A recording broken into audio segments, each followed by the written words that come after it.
Donc, bonjour à toutes et à tous, on se retrouve pour une nouvelle vidéo sur cette victoire 1-0 du FC Barcelone qui crée l'exploit à Benfica à 10 contre 11 à partir de la 22e minute. C'est choquant, franchement. C'est l'un des matchs peut-être qui me fait le plus la victoire, surtout pas le match, parce qu'en soi dans le contenu on n'a pas été bon, mais forcément à 10 contre 11 tu peux pas trop être bon. Mais c'est le match où la victoire me fait le plus plaisir car on a bien défendu pour une fois. On a été efficace par moment on a été efficace.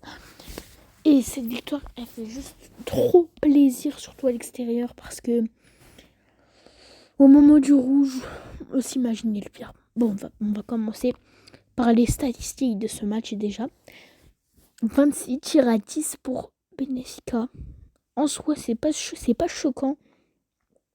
Sachant qu'ils ont que 8 tirs cadrés, la plupart de leurs tirs c'est dévié. Et je vous dis qu'il y avait de l'espace pour le Barça, même peut-être pour en mettre un deuxième en première mi-temps, parce qu'on a raté en première en tout cas. Et ouais, le Benfica qui a pas réussi à trouver la faille face à cette défense incroyable. Franchement, j'étais choquée de voir une aussi bonne défense barcelonaise et un Barcelone clinique en deuxième mi-temps comme ça. Ça m'a vraiment choquée et ça me fait trop plaisir. Parce que sans une bonne défense, on va pas loin, on peut pas aller loin dans une compétition. Et là, ça rassure. Honnêtement, ça rassure. Et c'est vraiment surprenant parce que on va reparler. Bon, bah, on commence déjà dans le match. Bon, là, on est au direct rouge, mais au début du match, il part complètement. Il est fou déjà le match. Hein. Dès qu'il commence, ça part un peu comme le match du 5 buts à 4 en soi. Ça part dans tous les sens. Bénéfique à 20 secondes de jeu qu'il y a une action arrêtée par Chesney. On va en parler de Chesney parce que on est obligé d'en parler. Hop, tout ça, on a des actions, ils ont des actions, ça part dans tous les sens, quoi. Comme le match en phase de poule. Et là, je sais pas, l'attaquant Pavlidis, je crois, qui part, je sais pas si c'est lui, hein, mais qui part en 1 contre 1. Et Koubarsi qui fauche littéralement Pavlidis. Et qui prend en rouge, logiquement mérité le rouge, en soi il est mérité. Et en voyant ça, moi j'ai eu des flashbacks de ça. J'ai eu des flashbacks de Araujo contre Barcola. Ah là là là là. Mais c'est pas la même fin. Heureusement d'ailleurs, parce que en soi c'est le match aller. Koubarsi, ok, il joue mal le coup, ça c'est sûr que c'est un peu comme Araujo là. Mais on peut pas lui en vouloir, ça va limite peut-être comment dire, le faire apprendre de ses erreurs. Et c'est mieux que ça arrive maintenant que ça arrive en demi-finale par exemple. Donc c'est un bon, enfin pas du coup pas non, du coup pas un bon truc, pas un beau match de Kobarski, mais il faut qu'il apprenne, il faut pas qu'il se démoralise pour ça. Et on peut pas lui en vouloir, en soi il a 17 ans, tout le monde fait des erreurs. Et sachant que c'est l'une de ses premières grosses erreurs, à part celle contre Dortmund aussi, le penalty. Mais oui, on peut pas lui en vouloir et j'espère qu'il va apprendre de ses erreurs en soi. Ouais, ça aussi un petit scandale parce que franchement j'étais un peu choquée. Alors là, le joueur de Benfica, genre sur je sais pas trop un tacle, mais un dégagement je crois de balle qui vient littéralement marcher sur Inigo. Pour moi c'est rouge. C'est rouge. On voit bien que là sur le pied, il marche littéralement sur le genou, le tibia. Tout est permis, tout est normal. Je sais même pas s'il a pris un jaune, mais c'est honteux qu'il n'ait pas pris ça. S'il n'a pas pris de jaune, c'est juste honteux. Parce que pour moi, c'est limite rouge. C'est rouge, ça. Ça, c'est rouge. Je suis désolée, c'est rouge. Donc, de toute façon, tous les matchs, il y a des polémiques. Tous les matchs comme PSG et Liverpool, là, on va reparler. Mais tous les matchs, il y a des polémiques de toute façon. Donc, Lewandowski. Alors là, Lewandowski, franchement, je vous jure que j'en peux plus. J'en peux juste plus de Lewandowski, tout ce qu'il rate. Parce que ceux qui regardent pas les matchs, ils vont regarder les stats. Oh, Lewandowski, meilleure saison au Barça, 34 buts. Lewandowski, meilleur neuf du monde. Hein. Non, dans le jeu, c'est zéro Lewandowski. Même en début de match, quand on était à 11 contre 11, là, les 20 premières minutes, dès qu'il touchait la balle, on la perdait. C'est aussi simple que ça. Dès qu'on touchait la balle, il la perdait. Et en plus, son rôle, c'est d'être numéro 9, de marquer des buts. Il rate des tapines. Je me rappelle de son tapine raté contre le Real. Son tapine raté contre Leganés. Il rate beaucoup trop. Des tapines comme ça, tu peux pas rater ça en 8ème de finale des Champions. Et moi, j'envisage de pas continuer de trouver une solution pour remplacer Lewandowski dès cette saison en soi. En tout cas, pour ce mercato, c'est sûr qu'il va falloir chercher un nouveau neuf. Ça, c'est évident. Il n'y a plus le choix. Et moi, j'aimerais bien voir Olmo faux neuf. Mais voilà. Et je vais parler d'Hansi Flick parce qu'en soi, Hansi Flick, je suis mitigée. Pas en termes de je vais le dire ou pas, non. Mais en mode, au niveau des changements, pour moi, ce n'était pas les bons choix. De faire sortir Olmo pour Araujo, on va reparler Araujo aussi. De faire sortir Olmo à la place de Lewandowski, en fait, je vois pas qu'est-ce que Lewandowski apporte de plus qu'Olmo. Il n'y a aucune chose que Lewandowski apporte plus qu'Olmo. Peut-être qu'il s'est dit que Olmo il va pas tenir, mais Lewandowski 36 ans, ça y est. Lewandowski aussi il va pas tenir. Non, pour moi, il fallait laisser Olmo. Olmo avec Pedri, on sait ce que ça donne en plus. Olmo qui peut conserver la balle, qui peut obtenir des coups francs, qui peut gagner du temps. Olmo, il fallait garder Olmo sur cela. Mais par contre, j'ai franchement, depuis l'arrivée de Flick, à part le premier match, on s'est pris un rouge contre Monaco. On gère hyper bien nos cartons rouges et aussi le match contre le Celta Vigo. Mais on gère hyper bien nos cartons rouges depuis l'arrivée de Flick. On gère hyper bien nos cartons rouges parce que je pense que l'année dernière, sur ce match, on en prend peut-être 4. On en prend peut-être 3. Et j'ai bien aimé sa ligne défensive de 5 avec Ferran Torres parce que Yamal, il l'a sorti aussi. Yamal, bon, on l'a pas trop vu, mais un peu comme tous les offensifs en soi. Mais j'ai bien aimé, j'ai vraiment aimé sa ligne à 5 là avec Ferran Torres qui vient aider sur le côté gauche Baldé parce que alors là Benfica ils ont bien forcé du côté de Baldé. J'ai bien aimé avec Pedri au milieu avec De Jong et cela là peut-être le meilleur milieu du monde en soi. Et on prend Lewandowski, Mibou qui servait pas à grand chose. Mais sinon, la ligne défensive, franchement, j'ai vraiment aimé. C'est en partie grâce à ça qu'on arrive à faire ce résultat exceptionnel. Parce qu'être à 10 à la 23e et gagner 1-0 chez eux à Benfica, mais c'est exceptionnel. On se rend vraiment pas compte de ce qu'on vient de faire. Maintenant, on va partir dans le positif parce que Frenkie de Jong a fait un énorme match. Frenkie de Jong a fait un énorme match, encore une fois. À 11, à 10, de Jong encore une fois, un énorme match pour moi. Il a gagné sa place de titulaire maintenant. C'est presque assuré en soi pour moi. De Jong est passé au-dessus de Casado. Même si Casado, belle entrée aussi. Belle entrée défensive. Mais en fait, De Jong, c'est trop fort. De Jong, c'est trop fort. Et désolé. De Jong, c'était un de mes joueurs préférés au Barça parce qu'il perdait jamais la balle. Et là, il la perd plus jamais. Mais là, depuis son retour de blessure, je n'aimais pas. Et là, de plus en plus, je trouve qu'il revient à son niveau des années avec Coman au Barça. Je sais pas si vous remémorez ça, mais De Jong sous Coman, il était hyper fort. Ses montées de balles, tout, il était trop fort De Jong sous Coman. Et de plus en plus, je revois ce De Jong, donc ça fait vraiment plaisir.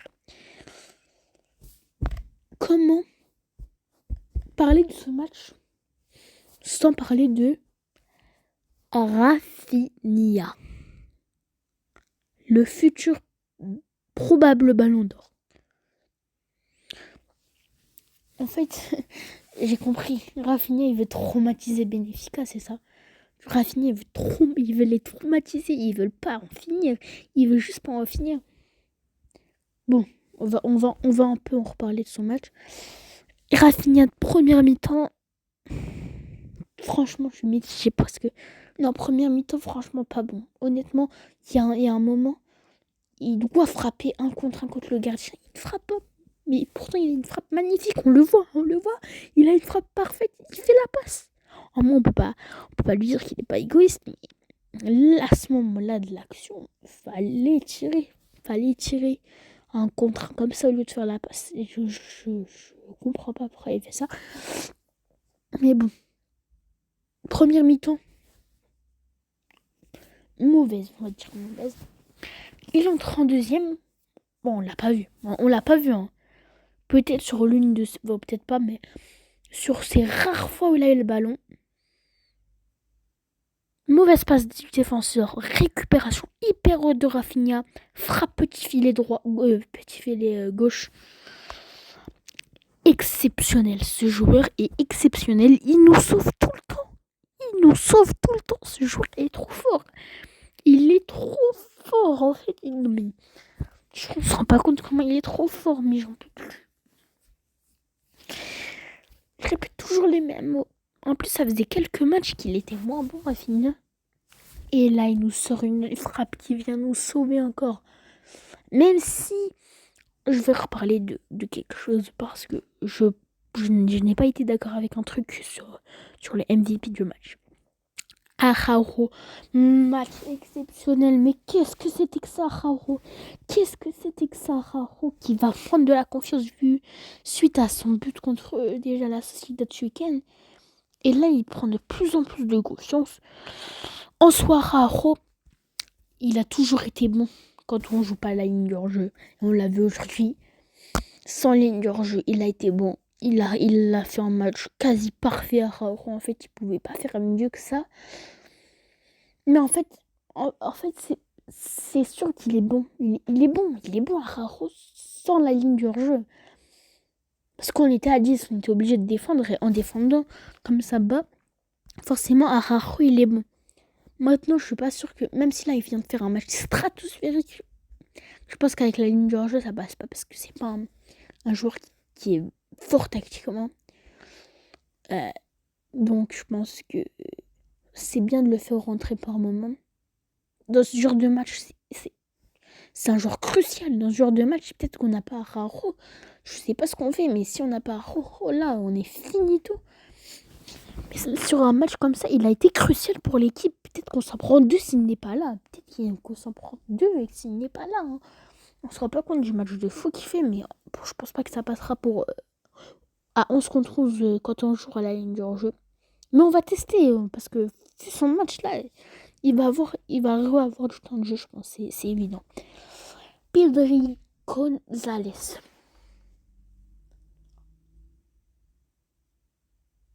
C'est pas un match exceptionnel de Pedri, d'accord? Mais dès qu'il touchait la balle, il obtenait quelque chose.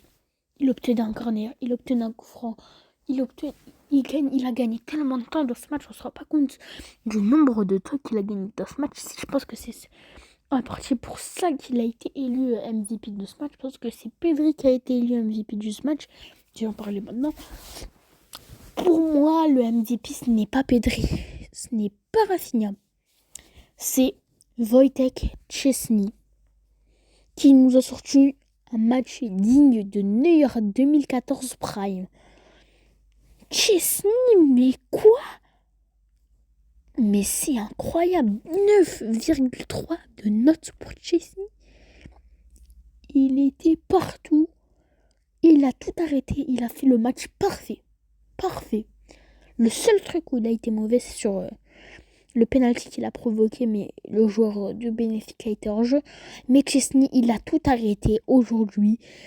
Il était trop fort, mais il était juste beaucoup trop boosté, Szczęsny. Il était trop boosté. En fait, Szczęsny, Ter Stegen, il doit s'inquiéter pour son poste de gardien maintenant. Parce que, on le dit souvent, on le dit clairement quand il est mauvais. Mais par contre, quand il fait un bon match, parce que ça fait quelques matchs, il est bon, il est régulier. Quand c'est pour souligner un mauvais match, à tout le monde, mais quand c'est pour souligner un bon match, à personne. Et là, Chesney, il a sorti une masterclass. Et pour moi, Chesney est censé être le MVP de ce match. Bon, je vais parler un peu des autres résultats, de ce qui m'a surpris ou non. Donc, premier match de cette semaine, c'était Bruges-Aston Villa. Donc 3-1 Aston Villa. À peu près ce que je m'attendais, même si en soi le match il reflète pas le score parce que Bruges a été limite plus dangereux que Aston Villa. Dortmund-Lille 1 partout. Exploit lillois encore. Lille, ils sont forts, ils sont vraiment forts Lille. Et maintenant qu'il y a une option sur la qualif, une grosse option, Lille, limite pour moi, ils sont favoris sur le retour. Et limite, c'est eux les favoris pour la qualification en soi. Real Atlético 2-1, c'est à peu près le score auquel je m'attendais, même si j'aurais plus vu un match nul qu'autre chose. Mais je suis un peu déçu parce que le Real n'a pas été bon. Il n'a pas été bon, on a juste eu des exploits individuels en soi, à peu près comme d'habitude. Après l'Atlético aussi, ils ont eu un exploit individuel, la frappe d'Alvarez. Non mais c'était un bon match. Honnêtement, c'était un bon match. 2-3 beaux buts. Franchement, c'est de beaux matchs. PSV Arsenal, mais franchement, j'ai été choquée. Mais c'est 7 buts à 1. Sachant qu'Arsenal était mal en ce moment. En fait, c'est tellement illogique. Arsenal était mal en ce moment. Le PSV, on se dit peut-être la surprise, le petit poussé de cette compétition qui peut faire un truc.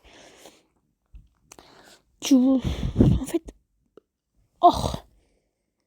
mais comment c'est possible? Pour moi, limite, il y avait plus de chances qu'il y ait un match nul qu'il y ait une victoire de 3 buts de différence pour Arsenal. Je voyais, honnêtement, moi je voyais un 2-1 Arsenal, un 1-0 Arsenal. Ils étaient là pour en découdre. Donc j'espère qu'Arsenal va bien fouetter ses opposants là en quart de finale. Surtout si c'est le Real d'ailleurs. Mais voilà. Feyenoord Inter. Bon, ça c'est un peu le match qui m'a le moins surpris. Hein. Le score est totalement logique. Un match totalement logique. En fait, c'est littéralement à ce que je m'attendais, même si j'aurais plus vu un 1-0. Mais voilà. Ça m'a surpris. Bayern 3-0. 3-0 contre Leverkusen. Ça m'a vraiment choqué. Parce que franchement, je m'attendais plus à un nul dans ce match. Et je pensais pas que Leverkusen allait être aussi faible. Même si j'ai pas vu le match. Et Liverpool 1-0 contre le PSG. En soi, c'est pas surprenant. Mais quand tu vois les stats du match. Et quand tu vois comment le PSG a éteint Liverpool. C'est clairement choquant. C'est le hold-up. En fait, c'est un peu comme PSG Atlético en phase de poule. C'est à peu près la même chose. Mais Liverpool, le hold-up de l'année. Bien sûr que j'espère que Liverpool passe. Je vais pas vous mentir. Je suis tellement pas pour le PSG. Je juste que le Liverpool passe. Et ils font un hold-up de l'année, franchement, un big hold-up là, Liverpool, très surprenant. Ils avaient 0,25 d'XG, le PSG en avait 2, 27 tirs à 10, 27 tirs à 2 pour le PSG, 10 tirs cadrés à 1 pour le PSG. Tout était pour le PSG. C'est Liverpool qui gagne avec un but beau, d'ailleurs, beau but d'Eliott, mais d'ailleurs Donnarumma, je sais pas, il fait quoi. Mais voilà. Et maintenant, il va falloir faire le taf à Anfield. Même si le match allait, franchement, les codes sur CA, honnêtement. Et voilà. Et Barça Benfica, du coup, Barça, choquant. Enfin, le score en soi, il est pas choquant. Mais quand tu regardes le contexte, sachant qu'en Italie, c'est choquant. Donc, c'est la fin de cette vidéo. J'espère qu'elle vous aura plu. N'hésitez pas à la liker, à vous abonner. Et ciao!